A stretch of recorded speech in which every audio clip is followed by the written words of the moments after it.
such terrible thoughts. You'd say that it won't happen, but you said you'd help and you haven't. I've been cutting everyone off, get a head start on my run. I won't be your sheep, your coin, or your son.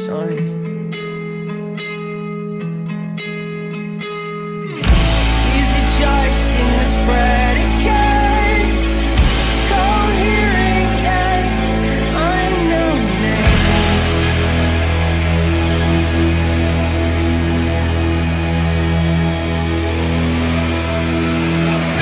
Oh, can you put me in codes? 'Cause I was born for this language game.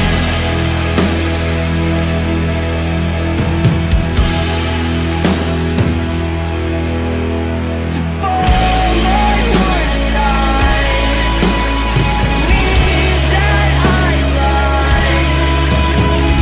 On the other, I would die. I just crucify. I just crucify. I just crucify.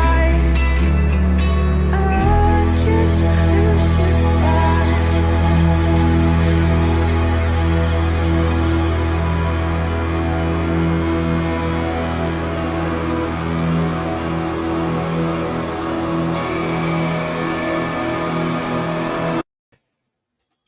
Hey, everybody. Welcome to Apocalypse Here, Christianity You Can Live With. And thank you for taking your time out of your afternoon to join this live stream with us. Before we get started, I'd like to let you all know about what we have coming up on the channel this Friday at 5 p.m. We have Aaron Griffith on with us to talk about his new book, God's Law and Order, The Politics of Punishment in Evangelical America. It's a fantastic book that you should all buy right now. And then as we enter the new year, we're going to have a bunch more interviews going on. We have Chris Tilling on deck to talk about divine Christology. We'll have Jeff McSwain back on for a part 2 of our discussion on sanctification. And then we'll have both Douglas Campbell and Mark Gammon back on together, which will be a fun show to talk about Christian anti-Semitism that Laura will be leading because she knows a lot about that and I don't. So we've got a lot of exciting things coming up in the near future, but I'm excited today for our interview. And so I'm going to bring in our guest. One moment. Melissa Florer-Bixler, how are you doing? Hi, good. It's good to be with y'all. Good. Thank you for doing this. We really appreciate you taking your time out of your day, which I'm sure is quite busy to do this interview. So we really appreciate it. Why don't you go ahead and tell the folks watching a little bit about who you are and what you do? I am the pastor of Raleigh Mennonite Church here in Raleigh, North Carolina. So I spend my time organizing in our community and preaching. I take out the trash and Nice. Someone's gotta do it. Someone's got to do it. I've been involved in pest control before as well. But other things too, like, helping people who have fallen out of sobriety and helping people pay off their loans. And I help people move a lot from place to place. And then I'm also a writer. Write for a couple publications and wrote a book that I think we're going to talk about today and have another one in process with the editor. That's awesome. All right. Yeah. So I'm just curious how y'all have been doing at your church community in this pandemic and how are you? How are things going there? Yeah. We're actually doing okay. I think that we all sort of sense like the scaffolding of like the things that made already like difficult lives work have been stripped away. So I think like everybody, we're trying to figure out how to rebuild scaffolding with like all the pieces that have fallen apart. But I don't know. I keep thinking that maybe we're in a bit of a unique position because we're a congregation that's never owned a building. And so there's always been a contingency to space for our congregation. I mean, for 30 years. So it's not like we're just waiting around to get a building until we get to a certain, whatever. Right. So, so I think there's something about cultivating people without land that there's, just maybe offer some resilience that we sort of had some habits already in place. So is that by design that you don't own a building? And is that like a commitment of the church?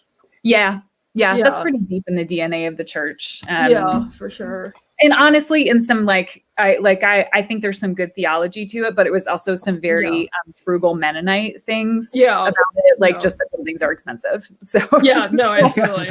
Honest, that was actually a pretty big calculation. It's actually, obviously we don't live in an area, well, I guess we don't live in a super high cost of living area. It's not terrible here, but it's definitely on the rise of sort of like hyper gentrification in Durham. But that's something I've actually thought about a lot with urban churches and the challenges of urban churches to, buying real estate in a downtown area is incredibly expensive. And I remember a few years ago, my sister was going to church in Boston that was talking about getting out of the transient church thing and buying some land, which would necessarily be in the suburbs because that's where it's affordable. It's like, but then it's not even the same church. What's the point?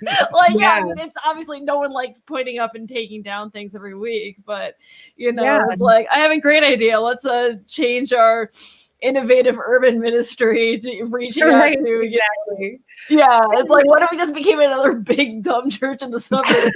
Great, we don't have enough of those. Great idea. And I think they're really, setting up and taking down can be like a holy act. There really is something about how do we make this space holy, and the negotiation. I always think we one of the things about being renters is you actually have to be a good neighbor. You have to or they will just kick or you won't have a place to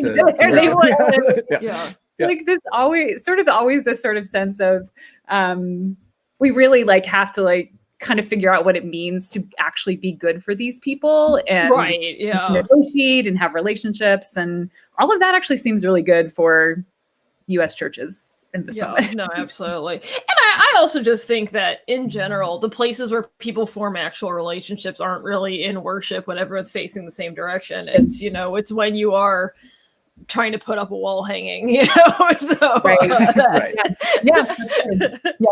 definitely. So sort of a cliche question to kind of get us started a bit. Can you tell us a little bit about your kind of faith background? I guess what if you grew up in the church and what sort of church was that? If you did, if you could just kind of briefly narrate that, because I know that it can kind of be tricky to do that in retrospect. But I guess how would you narrate your faith journey? So I grew up in the Episcopal Church, but I was to say not the Michael Curry Episcopal Church, the very conservative Episcopal Church. Yes. So this was before the Anglican Church in North America, but my growing up church is now an Acana church. So even though technically I grew up in the Episcopal Church, it was just because there wasn't another option. So it's like evangelicals with icons. Is that Yeah, Southern Baptist theology. Yes, right.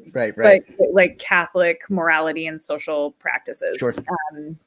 So that was just my experience, love the liturgy, love the church, churchy person, just a churchy person. But and it's, I think we all have that sort of coming of age time where it feels very unique and precious to us, but it's just basically the thing that everybody goes through. Mine just happened to be turning 18. I'm just having this experience, and you're like, no, everybody is.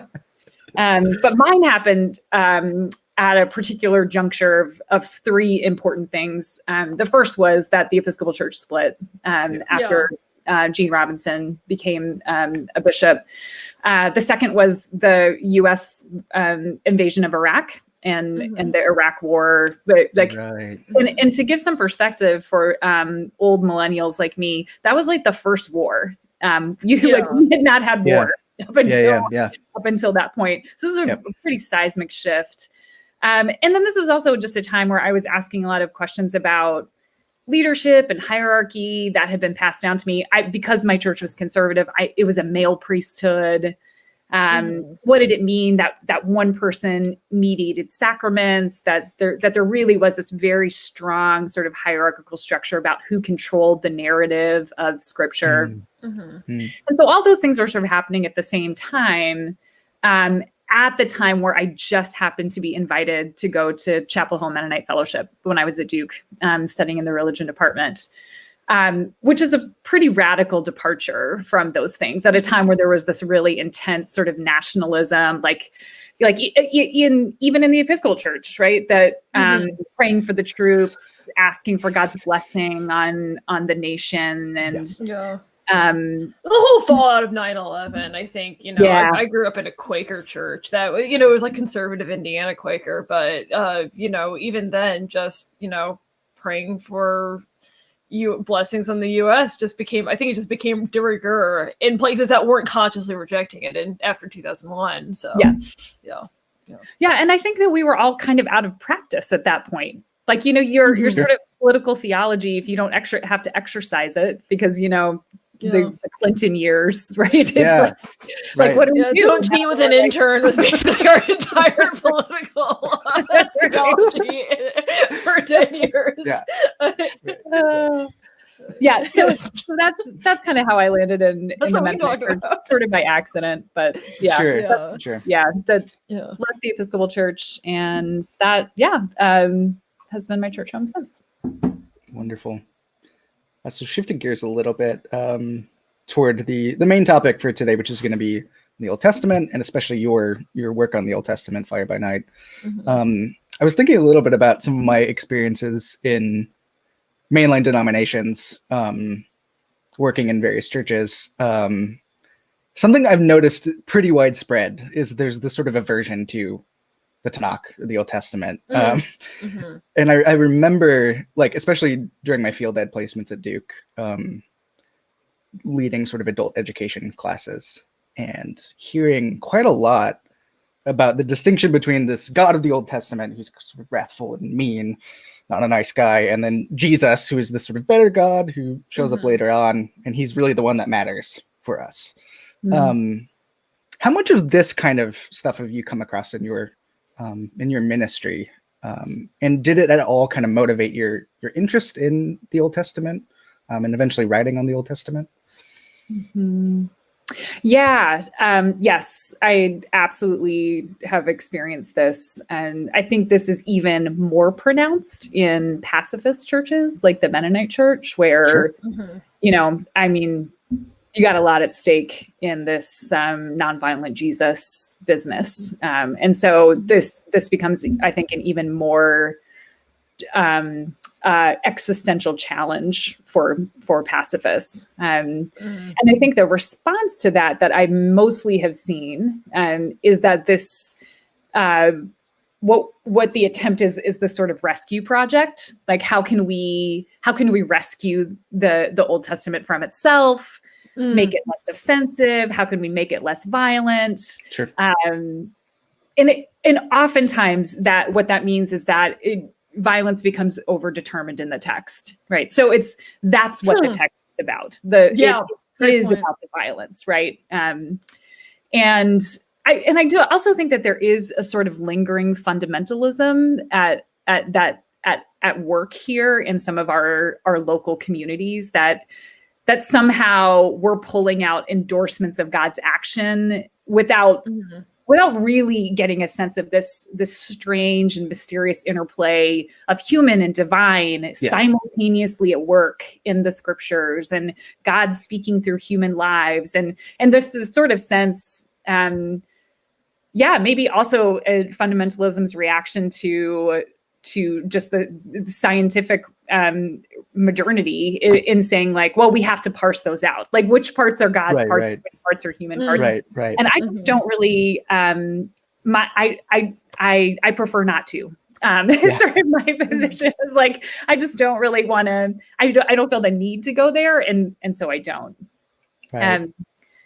And I think the other side of this though, is that there is also an underdetermination of what's happening in the New Testament. Right. Yeah. So like, so something that I think is really important to point out is like, there's no hell in the Hebrew Bible, right? There's no Gehenna, no outer darkness. And no matter how you want to structure that or how you want to, like, this is actually a pretty big valuation in terms of how we think about violence in the Bible is this like this, that there even is this possibility of eternal destruction and wrath. Sure. I would think. Yeah. So somehow this ability to overlook the scandalous in like the very terrifying of what Jesus says. People are like, the example I have of this is that a few years ago, I preached through the Matthean parables. And I was like, this is going to be such a softball. Like, we're going to have the sheep, we're going to have those coins and the lady with the broom. Like, I was like, I'm here for it. Those parables are terrifying. Like, I was like, this is like the hardest preaching. I'm dissertating on Matthew. You don't need to tell me twice. I was not prepared. It's like people being tortured, and this guy's family is being threatened to be sold off to pay his debt. These poor people, right. Are like managing their resources while they're like getting like kicked in the butt. Yeah, like so. Yeah. So, and this is not even like getting into the ways that Pauline and pseudo-Pauline letters advance violence against women and LGBTQ people, right? Like, sure. So even saying, so this sort of sense of over determining violence in the Old Testament, under determining it in the New Testament, which is all tied up in sort of our experience of residual anti-Judaism. Yeah. Absolutely. Yeah. And I'd like to talk about that a bit later too. I'm planning on kind of getting there with sort of anti-Semitism. I also think some of that is also historical bias. I think there's an anti-Judaism, and I also just think there's an extent to which we, it varies depending. I think this is not quite as true in the academy, but I think the Roman world is sometimes seen as a bit more like civilized than the ancient Near East. That there's, they're the blueprint of our own government, So, so I think there's a level of decency and a level of sophistication and order we prescribe to the Greco-Roman world. I think that's very true. That we don't, like the whole. I mean, you think about the whole, like, the internet slang of Bronze Age goat herders, and no one ever talks about, Roman goat herders. It's like that would imply a level of sophistication, right? But. No one ever talks about the Roman goat herders. Exactly. Where's their due? Next book. There we Roman go. goat herders.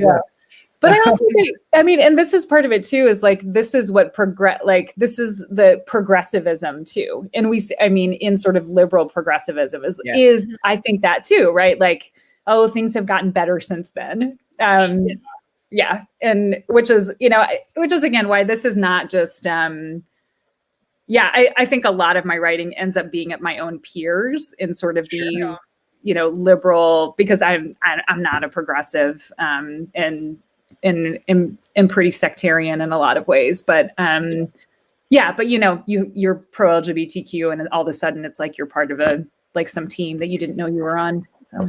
Yeah, we've experienced. And then suddenly you find out you stole an election. Next thing you know. Oh, hell. I didn't even know that happened. I was just sitting here minding my own business. Yes. So you published Fire by Night. Was that 2019? Was that when that was published? Okay. Last year. 1 million years ago. Last year. Years ago. Yeah. This year has been multiple years all in one. Jeez. I have to say that it's honestly one of my favorite academic or pastoral books that I've read on the Old Testament. So I just want to thank you for the work that you did on that. It's really an incredible book. You wrote with such careful attention, I think, to the sort of larger story of God's grace encountering us, that I think is so front and center for the Old Testament. And I think when we miss that, we're not actually grasping what the Old Testament is really about. What kind of led you initially to putting pen to paper, as it were, on this book? I'm sure there's multiple answers you could give for that. Were there questions that you felt that people weren't answering in their works on the Old Testament that sort of made you think, oh, I need to do something about this. I need to write something about this. How did you kind of come about writing this book? Yeah, so I started off like a lot of people. My first writing was book reviews, and I had ended up with 3 book reviews from sort of Anabaptist-y folks who were kind of dealing with Hebrew Bible in some capacity, and I really did sort of get that sense of incompleteness, and in each one the sort of the theme of these books was the Hebrew Aramaic Bible is a problem to be solved, which has not been my disposition. That instead the Hebrew Bible is a gift to be received. And so I thought about what would it just be like to stop complaining about other people's writing and actually commit to like offering something into the world. There's an idea. So if I am sort of in this place of feeling like there are still these gaps and all these books are helpful, like I do think they all have sort of contributions to give, and but really, like if this is the disposition that I'm starting from, perhaps other people would like to be welcomed into that as well. So began with this the sense of really wanting to change the orientation. And actually in the beginning, I really didn't want to write about any sort of difficult moments in the Hebrew Bible. I just the sort of text of terror. Text of terror. Like I mean, Phyllis Tribble, I feel like Phyllis Tribble, people like that have done the work on this. But my editor was like, people are going to think that you're just sort of, this is, you're avoiding. And which I totally get that. But really the way that this book came about was actually 80% of the Tanakh is just these incredible stories of God's continued faithfulness and grace to a people who came from nothing and were called beloved. And then 20% of this is like really difficult stuff. But almost all the books are about the 20%. Yeah. So just out of curiosity, I was thinking about the title of your book, which has Old Testament in it. And I was curious about that language as against sort of Tanakh or Jewish scriptures or something like. Was that a deliberate choice? Was there a sort of thought process behind using Old Testament specifically? Okay. Yeah. Because of course, there's so much power to these words, and they all have, this language always has history to it. And so really in some ways this was, Walter Brueggemann has been, for a lot of us, very formative in my reading of the Bible. And so I've really been influenced by his, continuing use of the language of Old Testament for a couple reasons. But the one I think is significant to me, so just as a little background, I actually studied rabbinics at Duke in the religion department. And back in the Eric Myers, Kalman Bland days. And so something that always that really struck me is that there's really only academics are reading the Hebrew Bible as a project separate from any kind of living community. The rest of us, whether we're Jews or Christians, are actually reading within living communities, and we're reading directionally, right? So, so Jews are reading in the direction of the Talmud, right? This is. So it's never that the Hebrew scriptures are read independently of the rabbinic teachings about these, right? There's this ongoing process of reading and producing that is very similar. It's not a perfect parallel, but is very similar to to what happens in the New Testament and in the church mothers and fathers, right? And so for me, the language of something like Hebrew Aramaic Bible is the language that's used in the classroom, in the academy. The Tanakh, the Hebrew Bible, that's the language that the Torah, that's the language that's used in the Jewish community that talks about the direction in which the community is reading. And for us, that the language that we've used as a church is Old Testament and New Testament. So that's that's very helpful. Much, everything is problematic, right? Like there's no for sure. I appreciate that answer though. I think because it's getting at the fact that this is a specifically Christian book that you've written from a Christian sort of point of view. Right. So that makes a ton of sense to want to maintain that. Golden Gate has academics love to make up words. Golden Gate actually calls it the First Testament. I actually think that's really catchy. I really enjoy that. Anyways, so yeah, I have all these like the bigger part of the Bible is what I the big part.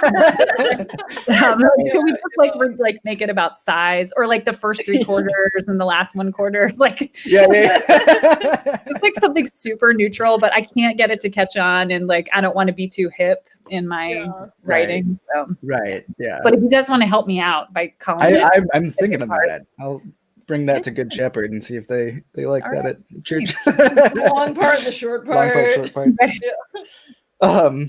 So one of the things that struck me sort of early on in your book was in your engagement with Ellen Davis and your emphasis on sort of slow reading, kind of slowing down to really digest and receive the words that are given to us as a gift, as you mentioned. And I think we're expected a lot of the time in pretty much everyday life to consume things quickly and efficiently and productively, right? And to me, your kind of advice about slow reading is really kind of wonderfully anti-capitalist, right? It's sort of pushing back on the kind of efficiency narrative that we're so involved in everyday life. Can you share a bit about how you came across this kind of strategy and why it's so important for you in your own reading? So this is also a place where I can give some credit to my studies in rabbinic literature, and so my very first class, even as an undergrad at Gordon College, my Old Testament professor was actually trained at in rabbinic studies. She went to a rabbinical college for her PhD. So I actually did not know that the rabbis were not like the legit source for interpreting the Hebrew Bible until I got to Duke. Like I was just like, it was like totally normal for me to just think of the rabbis as like is exegetical, the authority for everybody. Yeah, oh, of course, these guys know what they're talking about, right? So this was just a very normal part of my understanding of how we read the Bible, and that, I think, that being trained in that particular way gave me an attitude of attentiveness that I don't think was cultivated when I got into more explicitly Christian spaces. So for instance, like, oh wow, when Abraham goes up the mountain with Isaac, he comes down alone. Like that's like it's right. You go from plural to singular. Like when he comes that seems significant. What does that mean? Like so that there really is where the words on the page are placed and what each of these individual stories, how they are put together. And, and I think we get this from Brevard Childs later on. And so there are certainly Christians who are doing this more narrative reading. But I think that one of the pastoral tasks I think of for myself is that our job is actually to help people pay attention, right? And to learn what it means to pay attention to the words. So the shift, and for me, that really is the shift from what is the lesson, right? Like what's the lesson of that? Like, what can I take from this and go off and live my life as a more moral person to, like, where is God present in this text, and where is the good news? And so I think that actually that's sort of a shift in sort of our capitalist expectations. Like, what can I get out of this for me? Like, how is this good for me? To really opening ourselves up to just the only task is just to pay attention. And so when I was a Duke, I had to memorize tractates of the Mishnah. Like I memorized about one. Like this was part of studying was memorization, was actually the rhythm of words and how they sounded. Itself was significant. And that's what I've taken into my preaching, my teaching. Yeah. That's wonderful. Just a reminder to those who are watching, if you have a question for Melissa, you can go ahead and drop it in the chat, and I'll get to that at the end of our interview and kind of pick some out if we have a bunch. If we have too much to kind of get through. But yeah, go ahead and feel free to drop those in the chat, and we'll get to those at the end. So I want to talk about Job, because I found the chapter that you talk about Job quite a bit, and has a really fascinating story about a church sitting. So it's at Duke Memorial, which is actually just down the road. And you recount a children-led service and a child who preaches during that service at Duke Memorial. And this child sounds like a better theologian and pastor than probably 99% of pastors and theologians who are working today, which is pretty incredible. For those who haven't read the book, can you kind of give a little teaser about that not incident, that service, right? And how that changed the way that you saw Job because of her kind of reading of it and her insights. Sure. Yeah. So one of my job, in part, was I was the children's minister at Duke Memorial, and we had this children's service once a year where the children took all the parts. But really, the preaching was never something that was given to children, at least not in a formal way. They do a skit or something like that, and just sort of felt like maybe that was something like a way we could stretch ourselves, was to have a child in the pulpit. And we followed the Revised Common Lectionary, which just happened to be on Job. And so there was sort of this call of, would we, for the sake of the children, disrupt the lectionary and find something more child appropriate? Right. Children can't handle any difficult things. I don't know if you know this. Yes, about they're kids. totally, Famously. Yep, that's right. So I made wise, unwise, silly, foolish, ingenious decision just to plow on through the Revised Common Lectionary and just see what would happen.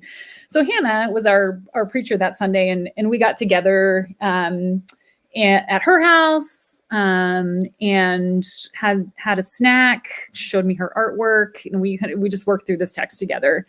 And her really just beautiful insight on this text was, as we're reading it, she's like, the roles are reversed. Like the person who acts like we sort of think that God ought to act, or not just like, she's like, how God ought to be is Job. And the person who acts very human in the story is God.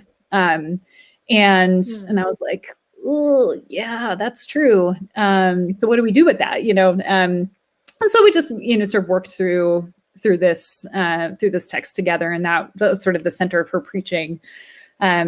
Is where do we actually find the character of God in human people who are faithful, even who show us what God's faithfulness is like, even when it is hard to imagine that God is faithful because of what the actual experiences of our lives. So man, she really gave me some incredible things to think about. For sure. And I bet it was especially powerful, because obviously Ben and Duke memorial before, and the huge pulpit. I'm assuming she did preach from that, right? The giant pulpit that's there. How powerful that would be, seeing a child preaching from this sort of like really clearly masculinized kind of space too, and with all of its sort of racial history too. Right. I can imagine that would be pretty amazing. Yeah. But yeah, you mentioned that you were working as the children minister at that time. I've been working the past 3 years with children and youth, and now sort of adding on young adults as well. And I'm just constantly blown away during the children's time about the insights that come from children that really impact me kind of theologically. And it's always a surprise to see what they're going to say, for sure. Yeah. So lost my place. Let's talk about a hard text. The Amalekite genocide is, I think, one of the most difficult sort of violent texts in the Old Testament. And I think your treatment of it is really sort of exegetically and pastorally insightful and creative, without sort of diminishing the violence that's there.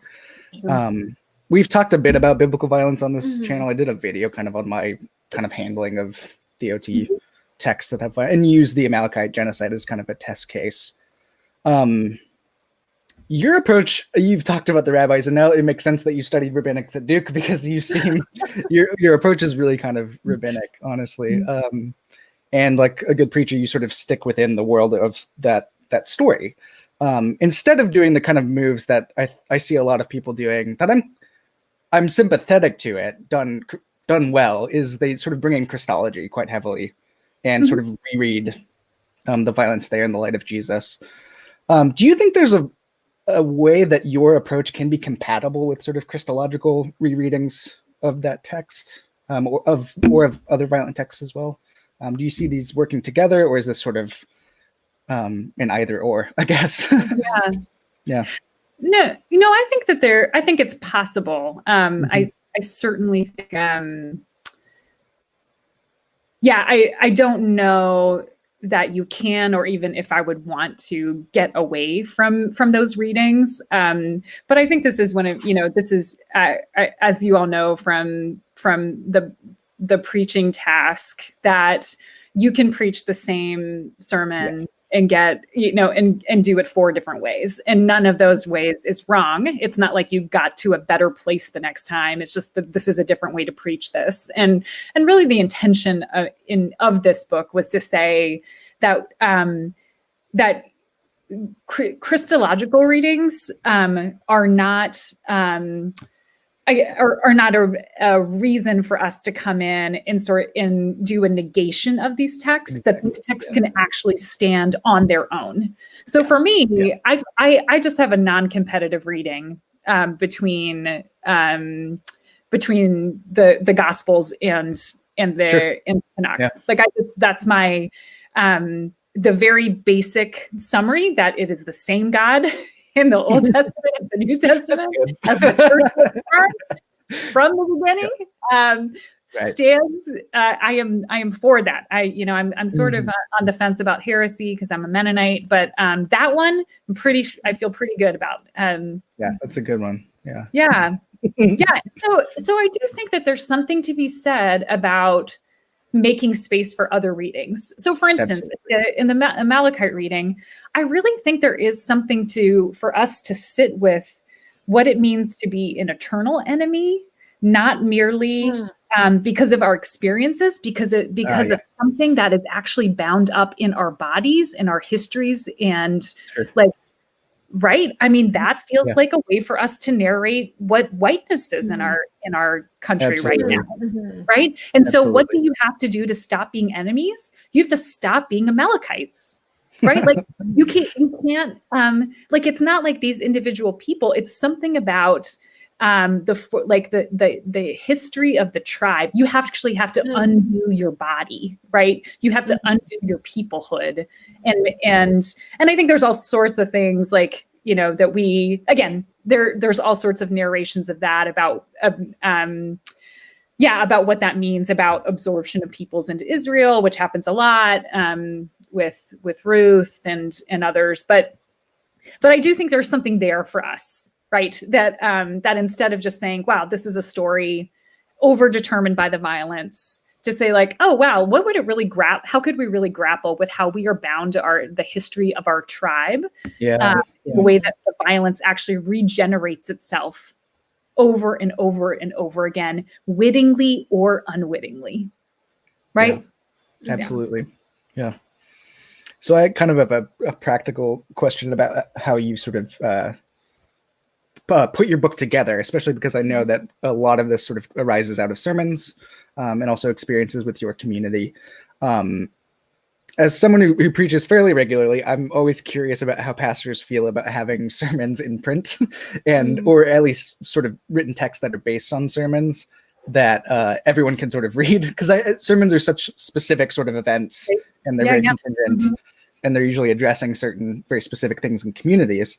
Have you reflected on that? How that sort of feels, having these words that were at one time sermons on a page? Yeah, it feels bad. It does not feel good. Yeah, I don't like it. I've reflected on it a lot. Yeah, I think this is even heightened in the Mennonite Church, where we have this practice. And it's probably not unique to us, but we do have a practice of response to the sermon, where it is actually the work of the congregation to affirm that the good news has been proclaimed among us. And then that's also the place for people to speak into the spaces that have been left open by the sermon. And so I kind of thought this book is interesting because it's sort of like the sermon plus all of that work that has been done in the Zeugnis, the testimony portion. But then like that, then it returns again to us another time. This text returns to us, right? So it's like one cycle that people sort of get to peer in on. But really that's never ending, right? The interpretation is always semper reformanda, right? Like this is ongoing work within the congregation. So. For sure. Yeah. Yeah. Thanks for your honest response. Yeah. So I'm wondering, what was the most surprising thing that you realized about an Old Testament story or character or sort of moment that you hadn't really seen before writing your book? One of those surprising things. Yeah, I think because one of my primary commitments in anything I do is anti-oppression. That's the purpose of writing is dismantling the multifaceted interlocking oppressions of our world. And so getting to actually see in more direct ways the way that these ancient texts feel so real to the ongoing mess that human communities find themselves in. Again, sort of like anti-progressivism, like we're just doing the exact same thing we have always done, and that they're like that God's faithfulness feels like constantly emerging into situations and to ways of life that we are just that never have left us as a human community. And so really getting to, I think, dwell on those moments was surprising, kind of depressing, but I like, but also just, I think again, sort of the character of God's faithfulness in the midst of that is also just incredible. Yeah. Laura, do you have any questions? I actually really don't. Okay. I've just been sort of sitting and thinking about it. I didn't want to make you feel left out at all. No. So one thing I have been kind of thinking about after reading your book is your book is really challenging me to think about the next time I preach and get to choose a text, choosing one that makes me feel uncomfortable and or even frustrated or angry. And I'm wondering how you hope your book helps pastors and preachers to maybe more faithfully proclaim the word of God, besides just choosing something that makes you feel uncomfortable? What do you hope this book offers to pastors? Yeah, I mean, I hope that one of the I hope that's something that pastors and honestly anybody who's trying to discern scripture, but maybe especially people who have to do this for a job. Perhaps it's just to think a little bit about the allowing for the spaces where we just don't have answers, or allowing more of the discomfort of these texts to emerge for us without needing to hop to the defense of the Bible itself. I think that there maybe is for us a sense that because scripture holds such a central part of our way of organizing our lives and our services, and that maybe we have tended to be more defensive of scripture than we need to be. That if we give it the space, that we actually don't need to be afraid of what scripture can do in the hands of people who are discerning together in the direction of Jesus' good news for us as a redeemed creation. Yeah. So if you don't mind, I'd like to read a little portion of your last chapter, because it really struck me, and then I think this will be our second to last official question, and then I'll move to audience Q&A. It's because we want to be respectful of time, and we have a few questions in the chat. So this is from your when you're talking about Ruth and Naomi from the book. I'm not particularly good at friendship. I am mostly a recipient of an unmerited gift, which is the story of my existence and the summation of my faith. My friends are often chasing after me through my stony silences, the seasons when my own self-pity makes it difficult to do much relating. Well, the times when I am knee-deep in my own metaphorical pile of unwashed dishes. And then skipping down a little bit, the temporary flaring up of the church in the form of friendship is powerful and transformative. We are able to see beyond our own horizon in the midst of the complexity of differences and boundaries. Audre Lorde and Adrienne Rich have echoed back the story of Ruth and Naomi as a cipher for friendship as survival strategy. I've needed stories like this, signposts of friendship, to help me understand the difficult work of friendship across boundaries of ethnicity, race, and class. Their story is an echo of the cross-ethnic friendship of Naomi and Ruth. One of my closest friends has said to me that we didn't decide to become friends mutually, that he decided that he would be my friend, and then I just let him do it. So that kind of seems what you were getting at the beginning, Colin. It was like, I chose you to be my friend, and I was like, all right. I chose you. Yeah, right. Yeah. How would you say friendships like these, which are kind of odd friendships, and also the sort of the boundary crossing friendships that Ruth and Naomi sort of represent, how do you think these help us better understand God and how God interacts with us? Yeah, and part of the reason, just to give a little bit more background on that chapter, is because friendship is so rare in the Hebrew Bible. Friendship is really always secondary. Not always, in a couple situations, and that's why Ruth and Naomi is such an interesting text, because it's one of the few times where friendship is lifted up as a positive rather than something that distracts from the responsibilities of kinship relationships. And so it's so unique in that sense that it really just calls out for some sort of deeper engagement.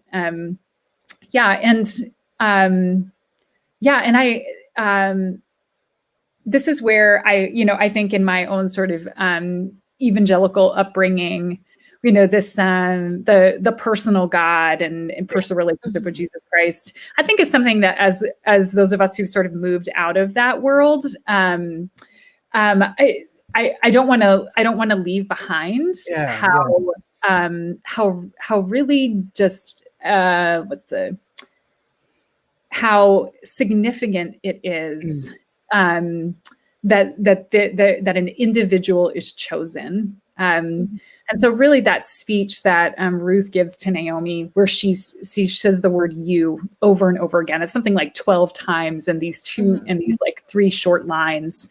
You know, your God will be my God, your people will be my people, you, over and over again. And so as much as I think we talk about communities and God's corporate embrace of us, and that there is something significant about you, that you are imaged as God, that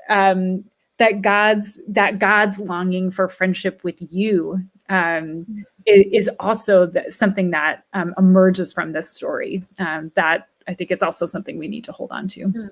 Yeah, that's wonderful. So last question from me. We actually have a fairly sizable non-Christian viewership, believe it or not. I'm not really sure why.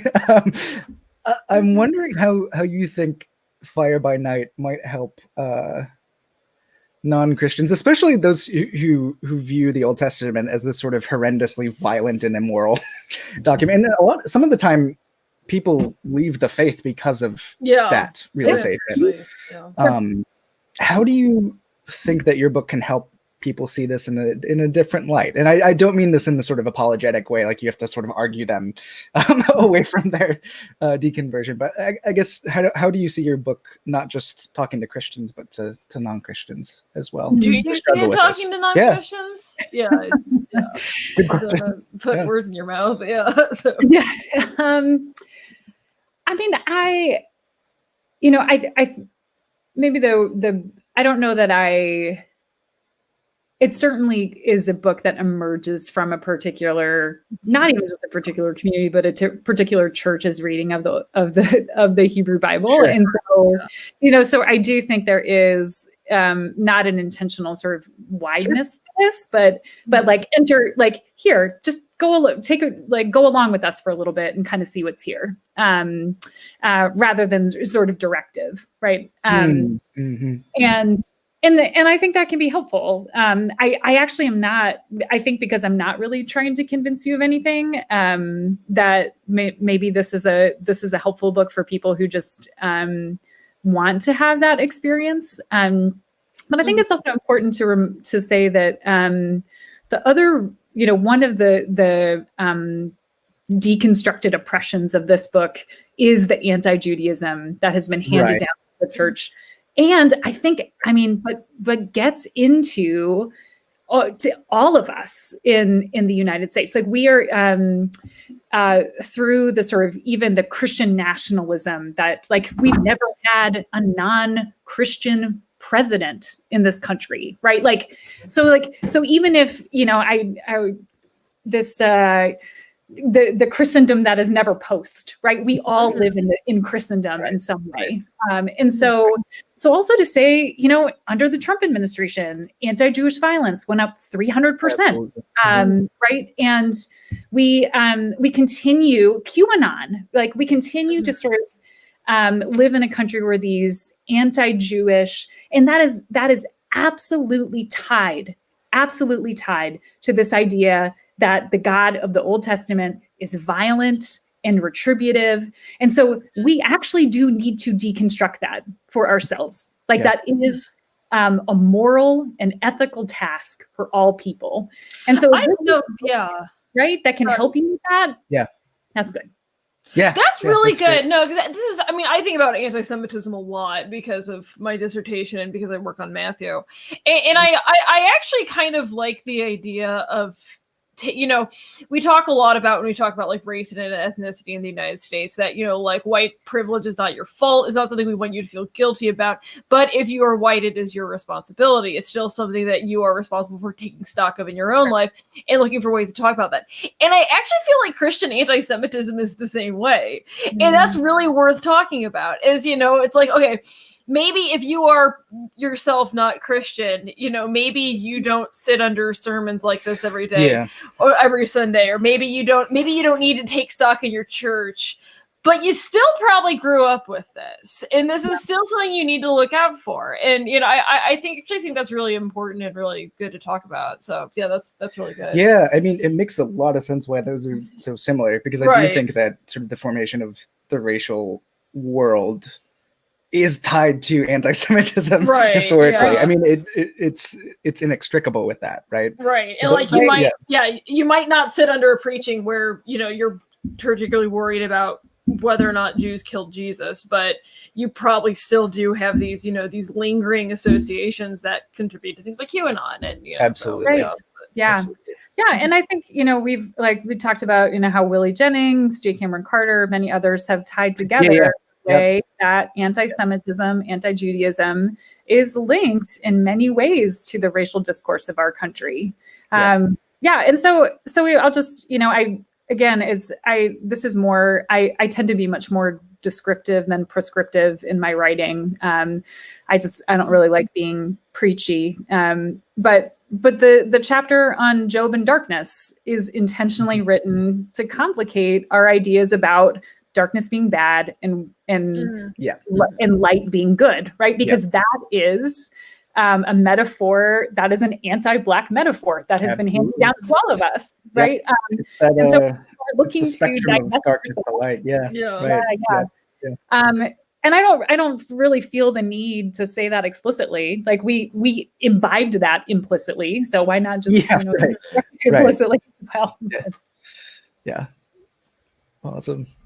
All right, so let's move to a few questions. What do we got?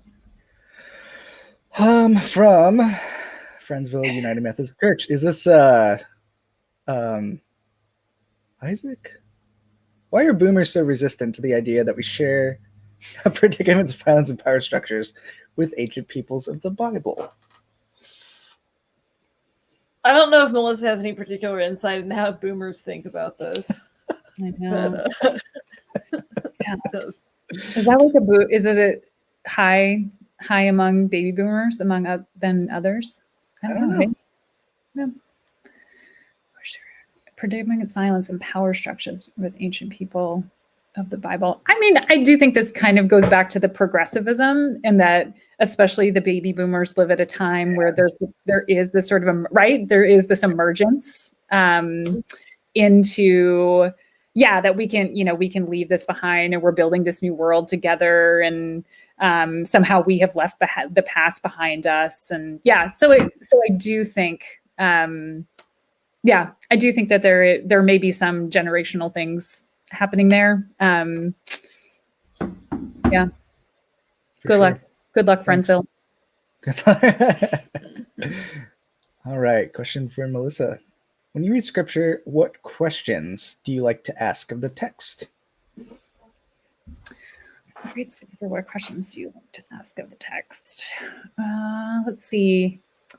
I mean, the question for me is always, there's one question, which is, where is the good news? What is the good news in this text? I feel pretty committed to that as a sort of the basis of both the preaching task and also what the Bible is there for us, is for God's good news to emerge. So if it ends on bad news, we just need to go back and figure it out. Figure out what went wrong. Yeah. It's helpful. All right, Spartan Theology wants to know what your favorite book of the Old Testament is. Of the entire Bible, Genesis. Genesis is like such an amazing book. It is poetry and narrative and just the truly complicated human beings that from whom emerge both incredibly terrible and incredibly wonderful things. And I think some of the most human characters in the Bible are found in Genesis. I feel very at home with everybody in Genesis. Genesis is a great answer. Yeah. I actually feel like my favorite book in the Bible, I think it might be Isaiah, to be honest. Yeah. Mm-hmm. I think it might be Isaiah. Why? I mean, Sorry, I don't mean like. Oh, no, why would you say that?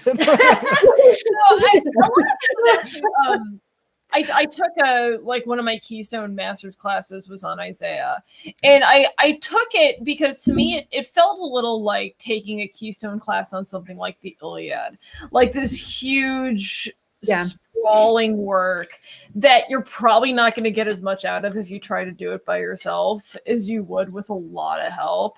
So it to me it just felt like this huge undertaking, and I think that's how it feels to read Isaiah. I think is that like the amount of genres you're covering in the way it's written, and the scales of imagery and the time periods covered is just so sprawling, and I think it just sort of has this. I don't know. It has this like Stravinsky massive orchestration feeling to it that like every time you go into it, there's something sort of, sort of sprawling and wild about it. And, I don't know. To me, I kept thinking about music while I was going through it, that like, you kind of enter a new section of the book and this a new motif shows up. And then you're kind of like looking out for where that motif's going to show up. It just like literarily, I just think it's astonishing.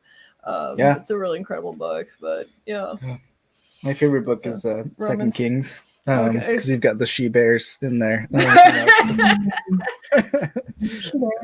I actually think Job is probably Job would be my yours. favorite book.